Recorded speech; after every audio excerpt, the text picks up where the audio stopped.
Oh, he believes a lot of wild things. One of them is transgender surgery for people who are under 13. So for those out there who are wondering, aren't there something else you could be doing or doesn't seem to impact you in your life? This is what it means to show empathy. This is what it means to be welcoming. He changed the Minnesota state flag to make it look like a Somali flag. You haven't seen that? But our current flag is problematic. I think we all know that. We've evolved into a more diverse state, and I think it's more reflective of Joe Rogan just stumbled onto something about Tim Walz so outrageous it makes UFO sightings seem totally ordinary. In an instant, Walz shifts from standard politician to a walking plot twist you can't ignore. Rogan suddenly has enough material to roast him hotter than elk sizzling on a Texas grill. This isn't politics anymore. It feels like reality TV that somehow ended up filming in Minnesota. What Joe uncovers blends comedy, chaos, and conspiracy-style energy into one wild package. Seriously, this is the kind of spectacle that practically demands popcorn for the meltdown unfolding on screen. About Walz's descriptions of his military career, because there's some issues there that people have. I don't know if he flat out ever said that he served in Afghanistan, but he certainly didn't dissuade people from saying that he was, when they were saying he didn't correct them. Right. There was things he did. If you're enjoying this, don't forget to hit that subscribe button. It helps more than you might expect. Joe Rogan has witnessed plenty of strange moments over the years. From UFO chatter to politicians pretending they understand elk to wellness experts claiming kale smoothies can fix everything from a cold to a broken relationship. Still, even Joe wasn't prepared for Tim Walz, a politician who somehow makes Minnesota feel like the set of a chaotic low-budget sitcom spinning out of control. 333. 3333. When Rogan pulled back the curtain, what he discovered wasn't some grand strategist. It was a guy juggling pure chaos like a clown at a county fair. Tim Walz has perfected the look of constant activity while barely moving the needle on anything. It's basically the political version of sprinting on a treadmill. Plenty of sweat, zero distance. The illusion of progress without any real forward motion is almost impressive in its own absurd way. Oh, Tim Walz is out there talking again. You say he could fight any Trump supporter? Yeah, he says he kicked their ass, and they're scared of him because he could fix a truck. Like they're threatened by his masculinity. I know how to fix a truck. So he said, like, do you? I bet you don't. The lady doth protest too much. I bet you don't. I fear. I bet if I bring a broken truck to you and a bag of tools, that was kind of the redress, right? That was the attempt. It was like we're gonna the symbol of masculinity on the left is going. And the craziest part is Walz doesn't even try to cover it up. He carries himself like he cracked the secret code to running a government. Yet Joe noticed his so-called big ideas sound like they came straight off a 2003 motivational calendar page. It's the kind of advice that only feels profound when you're half asleep in a dentist's waiting room. Rogan highlighted the humor in it all, not with harshness, but with that familiar, "Are we seriously doing this?" tone he usually saves for people explaining flat earth theories. This video of Tim Walz doing the exact same thing. Right.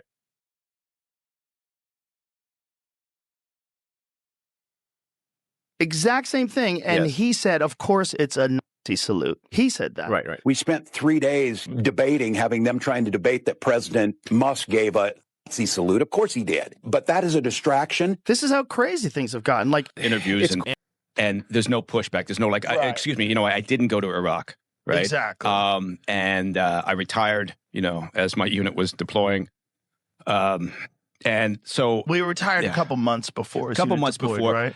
Yes, what is the whole but those story guys behind know it? they know that they're going right. It's not like they suddenly get a paper, on one day. There's a build up to that, and they're aware of it. And so, even his personnel were saying, "Look, we all knew we were going. He knew he was going." No, okay. What makes it even funnier is how Walz carries himself like he's the quiet hero of American politics. When a huge portion of the country wouldn't recognize him in a lineup, yet he moves like he's auditioning to play the president in a school play. Joe couldn't ignore the absurd vibe, because once you peel back Walz's layers, there's no grand strategist underneath. Just a guy trying hard to blend in with the pros while holding a playbook that feels scribbled in crayon. Rogan's style is all about digging below the surface. And with Walls, he found the surface was the only thing keeping the chaos from spilling out. On the outside, you see the polished politician smile. But once Joe connected the dots, it shifted from trusted leader to someone who probably shouldn't be trusted with sharp tools. Every story led to another strange turn, like peeling an onion, only to realize it's actually a cabbage sprayed to look convincing. One of Joe's favorite observations was how Waltz talks about leadership like he's delivering a TED Talk, yet the results resemble a kindergarten art project. Messy, confusing, and displayed proudly, like it changed the world. Is 100% right with Tim Walz. I know I'm doing something right when the Fox News crowd is all pitching at me like crazy. Like, I'm loving it. That guy was almost the vice president of the United States. Elon Musk was crying last week. Tim is being mean to me, you know, like, yeah. I'm sure you've seen that thing where it shows Obama saying, I need a vice president that's dumber than me. He may or may not have cognitive decline problems at his age, but at her age, she's just dumb. Yeah, I think I was saying that on your this video. I haven't said, please play it. That's probably a real person. It might not be Tim Walz. Trump is AI generated. No, he slaps his... I mean, that is hilarious. Oh, it's definitely him. This is all 100% real, Jamie. You're a plant by the Jamie's government. compromised. On top says it's AI generated. Riley so Moore what? fell for an AI-generated video of Minnesota. I fell for it, too. And you know why I fell for it? Yeah. Because I believe that he's capable of doing... Is 100% right with Tim Walz. I know I'm doing something right when the Fox News crowd is hollering at me like crazy. Like I'm loving it. That guy was almost the vice president of the United States. Elon Musk was crying last week. Tim is being mean to me.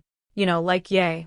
I'm sure you've seen that thing where it shows Obama saying, I need a vice president that's dumber than me. He may or may not have cognitive decline problems at his age, but at her age, she's just dumb. Biden, I need 888,888. Picture someone delivering a passionate speech about innovation while still using a flip phone. That's the level of irony at play here.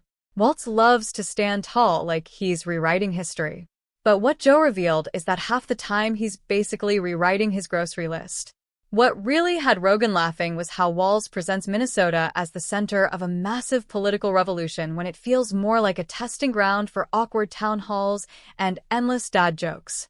Walz acts like he's running Rome, but Joe sees a lemonade stand with math that doesn't quite add up. The people around him either buy into the illusion or play along, because watching someone stumble their way into power can feel like a bizarre game of political twister. Rogan couldn't ignore Walz's talent for turning serious moments into sitcom material. And I give him a chance to look presidential, and suddenly it feels like a blooper reel. Hand him a major issue, and it comes back like a poorly wrapped gift. Ripped paper, no ribbon, and missing instructions. Joe joked that Minnesota politics feels less like government and more like a reality show that never made it past the first season. What's wild is how Walz keeps drifting through it all, bouncing back from every misstep like a cartoon character who refuses to stay down. I mean, they were talking about cracking down on hate speech online. Like that free speech is not hate speech. That Tim Walz guy was actually saying that. I think we need to push back on this. There's no guarantee to free speech on misinformation or hate speech, and especially around our democracy. Hate speech.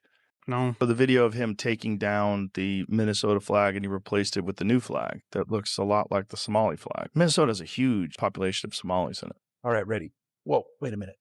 So he gets the flag, picks it up, and replaces it. There, that's better.